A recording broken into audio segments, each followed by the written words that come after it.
আসলে বাবা, আমি তোমাকে এখনো সময় দিচ্ছি। তুমি আমাকে একটু না পুষ্পাঞ্জলি দিয়ে দাও।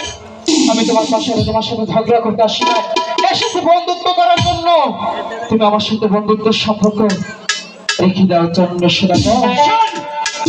কালের ঘরের কালী, আমি একমাত্র দেবতার মহাদেব শিব ঠাকুরকে ছাড়া অন্য কোনো দেবতাকে মানি না, অন্য কোনো দেবতার পূজা আমি করি না।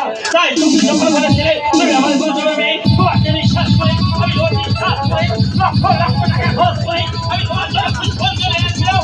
আর তুমি কিনা সামান্য পরিবারের লোক সামলাতে পারবে না। দিয়ে দাও বলছি চন্দ্রশোনা।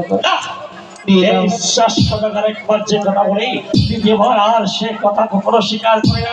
আমি যখন বলছি তোমাকে পুষ্পাঞ্জলি দেবো না, কিন্তু দেই না, বেরিয়ে যাও। ও কি তান্দুরে দেখবো রে তান্দ তোমার কি